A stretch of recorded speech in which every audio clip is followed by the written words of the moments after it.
Digital Marketing Radio, episode 128. How to manage your own online community. DigitalMarketingRadio.com. Today's episode is brought to you by Aweber. Build your email list. Engage your subscribers. Do email the right way. I've arranged a special deal for all Digital Marketing Radio listeners, and that's a 60-day free trial with the email marketing software provider I use, Aweber. Lock in your 60-day free trial, plus view a video that I've recorded on the 3 reasons why I use their service at aweber.com/DMR. So just go to aweber.com/DMR to get started today. The big interview with David Bain. I'm David Bain, and this is Digital Marketing Radio, weekly interviews with online marketing gurus. Catch up with all the previous episodes at digitalmarketingradio.com. Now, my guest today is the former editor-in-chief of Search Engine Journal.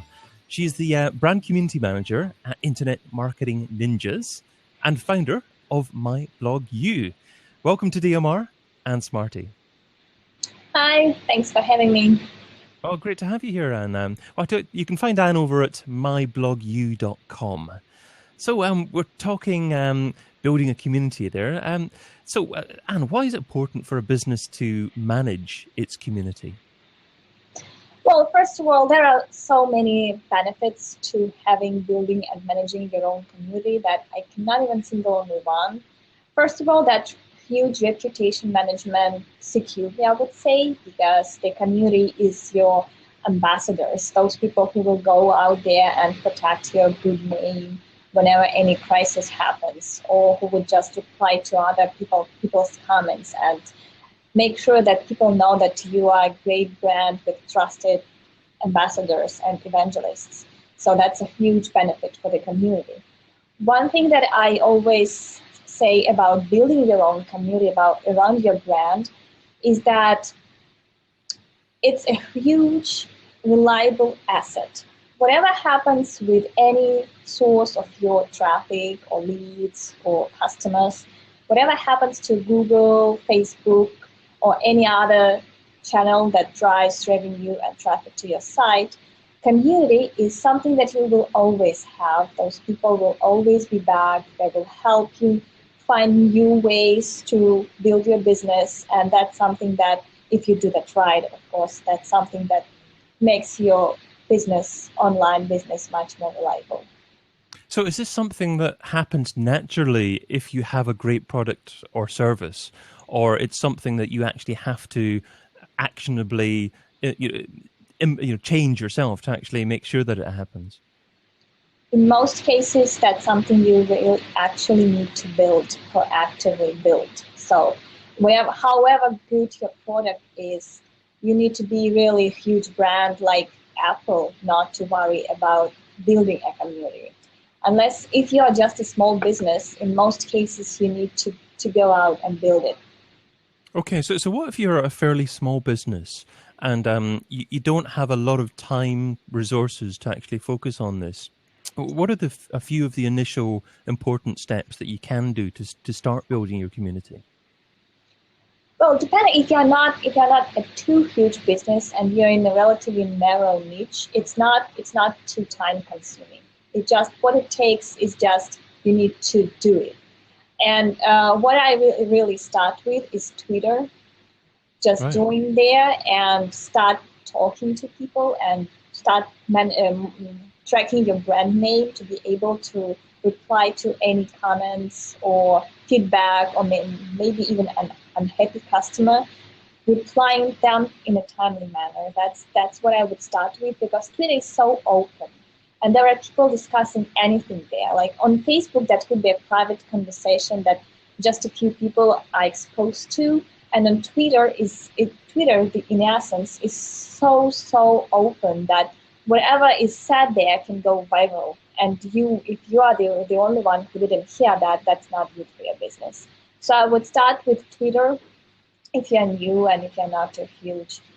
What it takes is just creating your account and listening to other people and interacting with them. You don't even have to broadcast anything or just do it sometimes. What you need to do is to listen to your customers, retweet, maybe answer their questions, maybe answer related questions, something in your niche, not promoting yourself, but just talking to them. Okay. So is that start with Twitter no matter the type of business?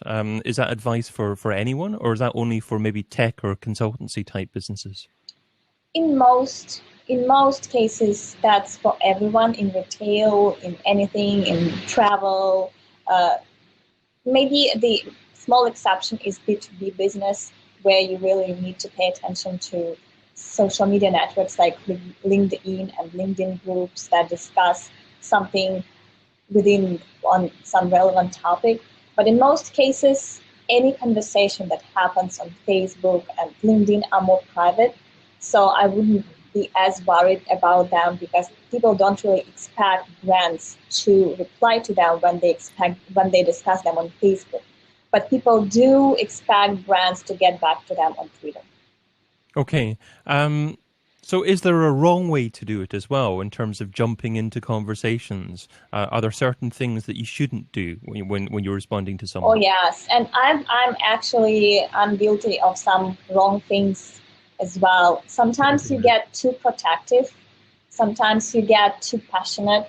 If people just say that your site or your product is total bad thing, then you should make sure that you are very polite and professional in managing that feedback, I would say. Because even especially when I was new and when I really believed in something, what I was doing, it's very hard to handle that kind of feedback. But people are different. And what they say on social media is many of your customers will not mind their language, but you should be professional, and you should be very polite and not too protective. Thank for any feedback that you get, and probably say that yes, we will do whatever it takes to make it better. And if you don't feel like being polite, then take a step back and relax for 4 hours before replying. Yes. If you feel that you cannot handle that at this very moment, make a pause. That's a great advice. Sometimes I will have to sleep on it to address. That happened actually with one of my projects. I had to spend a night on all the flood of negative feedback that it had to properly manage that in the morning. If that's what it takes to be professional, then do that. So how often should you be monitoring what people are saying about you online? Should you be monitoring every single day and be prepared to actually jump in there and interact every single day? Well, it depends. When it comes to Twitter, I actually do that in real time, because I have Tweetdeck or Twitter app that monitor my brand names, multiple brand names that I manage, and I can actually even address that on the go. So it's not the matter. I cannot say how often you should do that. Maybe it depends on how often your brand name is even discussed on Twitter. If it's just once a month, usually some businesses are not that much discussed on Twitter. If that's once a month, so checking your reputation or your mentions weekly is enough. I personally manage probably 8 or 10 brands and communities, and I do that in real time. I just see all the pop-ups on my desktop, and I can reply to them in the real time. Okay, it's interesting you say desktop, because I was going to ask, do the majority of the conversations that you have actually revolve around a smartphone and you interaction when you're on the go? But that's not the case, is it? No, I'm on the go with my laptop. Wow. I'm the older generation. I do use a smartphone, and I do have it, but I mostly use it for calling or texting. And my laptop is where all my activity happens. I always have it with me, even if I go to visit my friends. So it's something that I use more often than a smartphone. That's probably my generation thing, my age.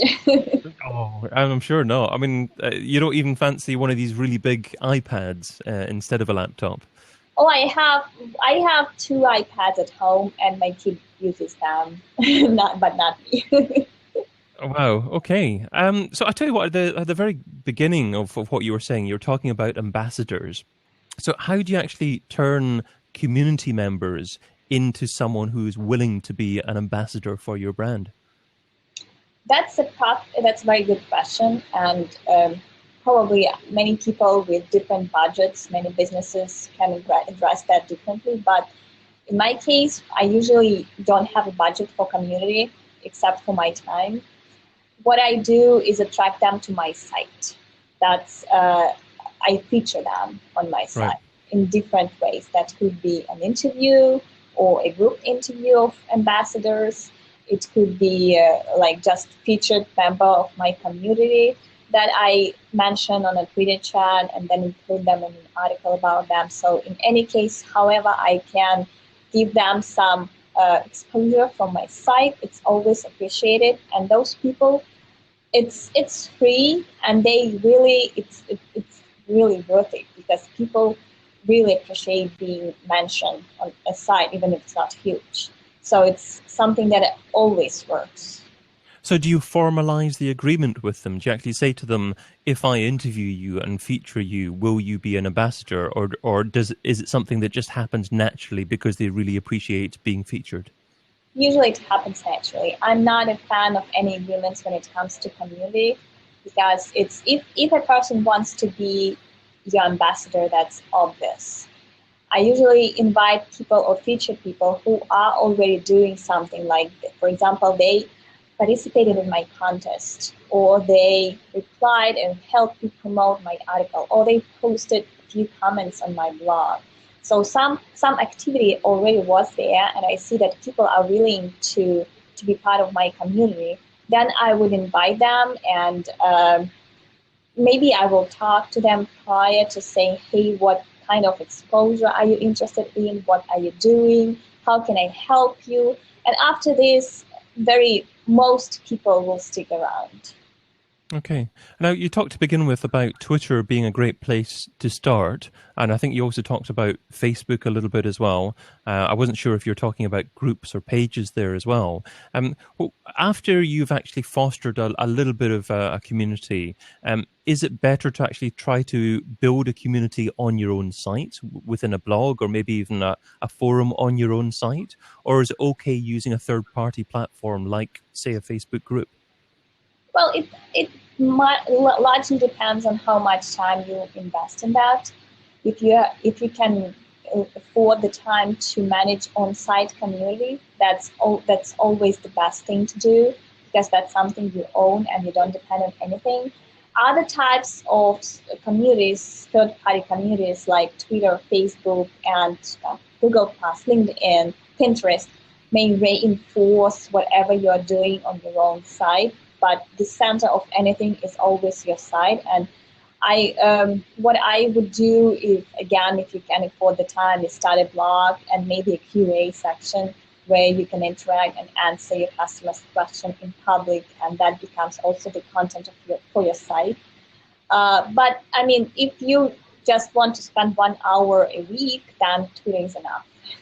if Right. if you think that it's worth to, and you can physically invest more time into that, I would definitely do something on your site to make it a hub of whatever you're doing online.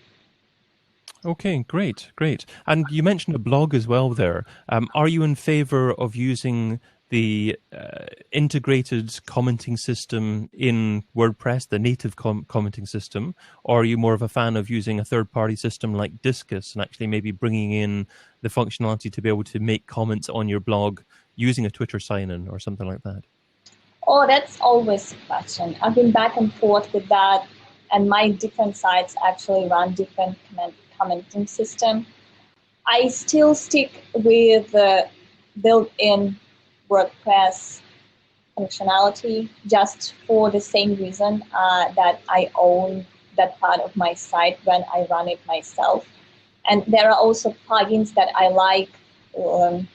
I hook up my commenting system with whatever email marketing platform that I'm using for plugins. For example, people who comment can subscribe to my MailChimp list, which is awesome, and that's something that I don't have to discuss. But I can see the benefits of this task because you can log in with your Twitter and you can have all your discussions on your dashboards and all that stuff. I still prefer, some of my sites have Discuss and I'm using it and I like it. It's been down a couple of times, so people could not post a comment, but it's fine. My site can be down as well. I still prefer built-in system just because it's more integrated with whatever else I'm doing.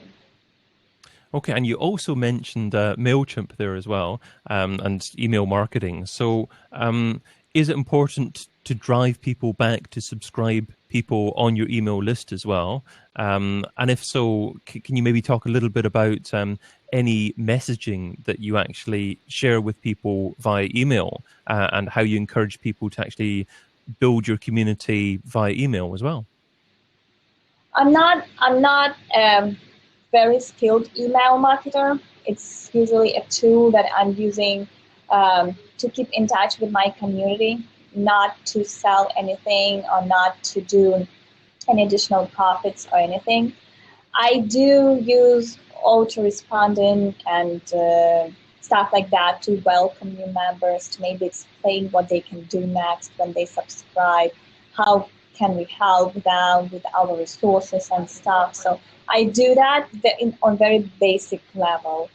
It's always been my plan to do more with email marketing, to do those maybe weekly or daily email blasts that I'm not doing. I usually share I'm using them very irregularly. So if I have a contest, I will do a newsletter. But I can then keep silent for a month or so. I know it's wrong, but it's how much I can afford my time as well. It all comes down to how much time you have. Yeah, you can't do everything. At least you're building an email list. There's many people out there that aren't building an email list. And yeah, it's one of the first things that you do when you set up a site. You make sure that there is a secondary call to action. There is a main call to action if you sell something, and there is a secondary call to action if you just want people to stick around and ultimately become the part of your community. So it's always, for me, it's always subscribe to our newsletter to keep in touch, to get some news for us and maybe coupons or anything depending on what business you're doing.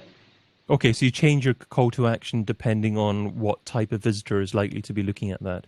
Because you need to give something to give something in exchange for subscribing. So depending on what you're doing, it can be regular updates to your ebook, for example, or a coupon or a discount or a holiday giveaway or news, regular news, whatever you are doing, you have to give some value in exchange for the subscription.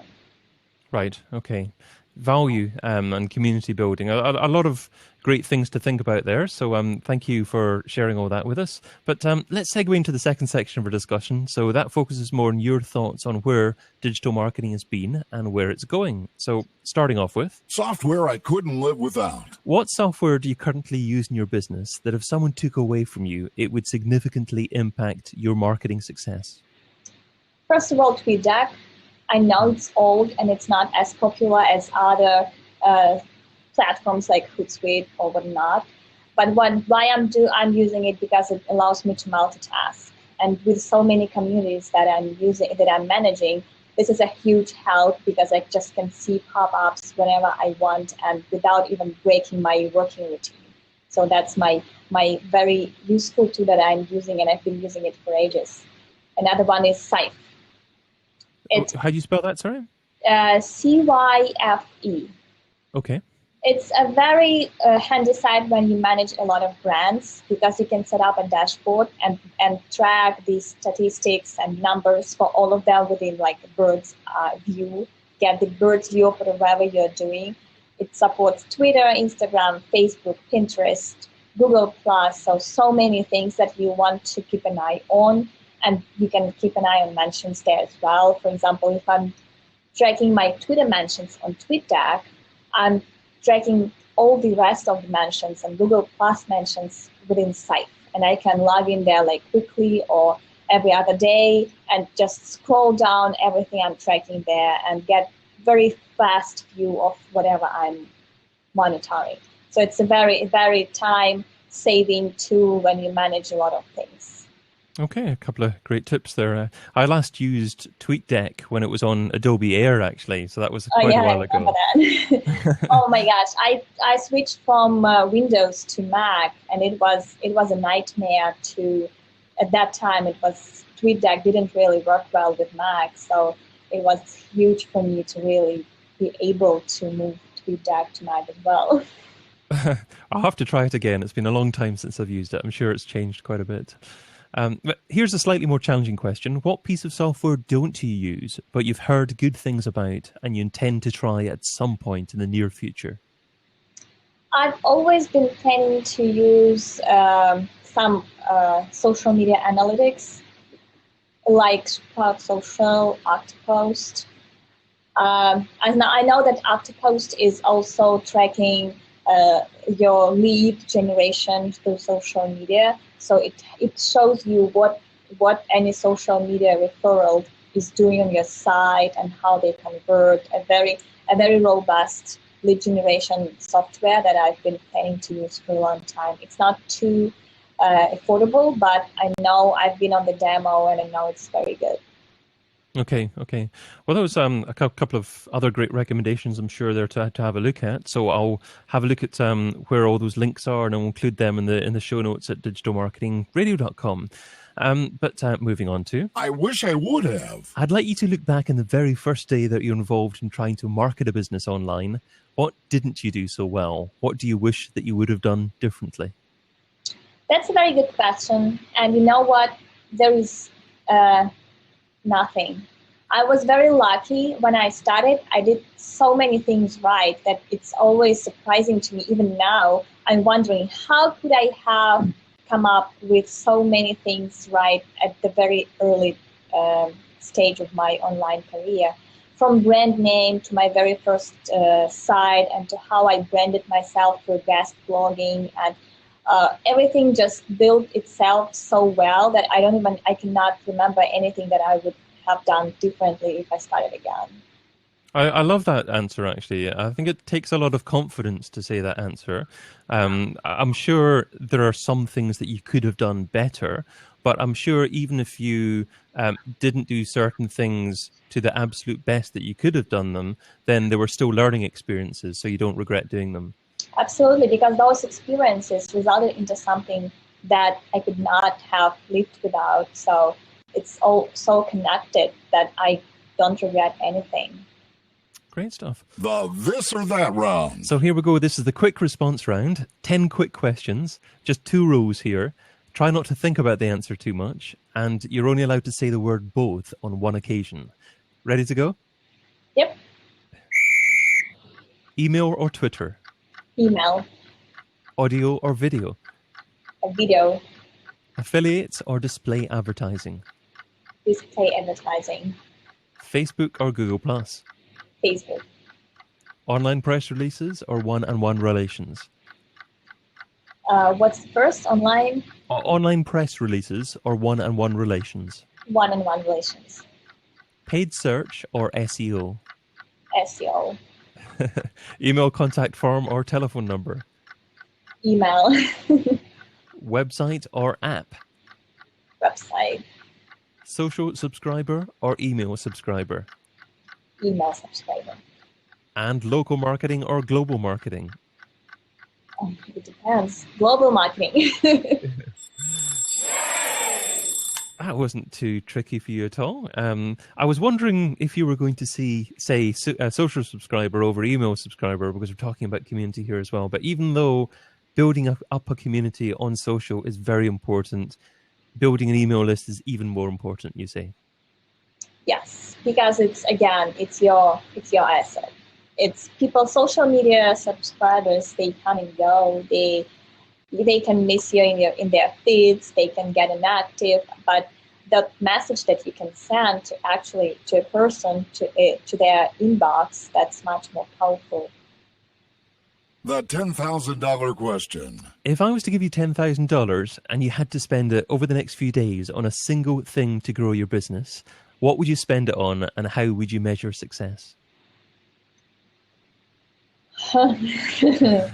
And that's a tricky one. That's a lot of money for a few days. I would probably, I would probably spend it on hiring a web developer and developing something internal for my business, some internal tool that at some point I can probably market, or if not, I can make my processes and procedures much more effective within my company. So this would probably be to do with managing your community or building some kind of social tool yourself. And I'm missing a few tools now. Like there is no good solution to personal Facebook management, like tracking what who the person interacts with and how their numbers are growing and stuff like that. Something that we really need to pay attention when we manage clients and their personal accounts, help build up their personal Facebook accounts as well.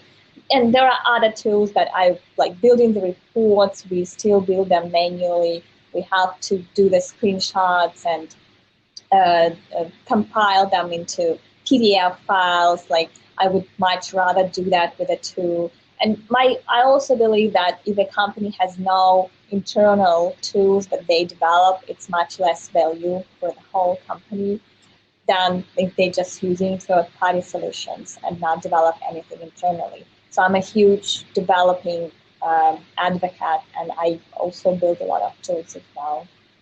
That's interesting. Yeah, I mean, I've heard that as well. If you own proprietary data or proprietary software, then if you want to sell your company at some point in the future, you're giving yourself a much better opportunity to get a good price from it. And in relation to developing your own software, do you think you would prefer outsourcing everything, perhaps for cheaper and getting more people working for you, but not being able to actually manage people face to face? Or would you prefer having someone that you can work with directly in a one-to-one basis?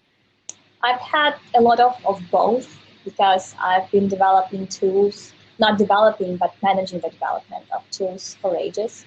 I prefer to have a few trusted people in-house, those people who can both build, QA, develop, and they are always around. But I do like working with freelancers as well because yes, it saves some money, and B, it's also it adds more. Every new person adds some more new solutions to whatever you've been building for years. So we do find freelancers for some parts of the project, but we do build them. The core is being built in-house. Okay.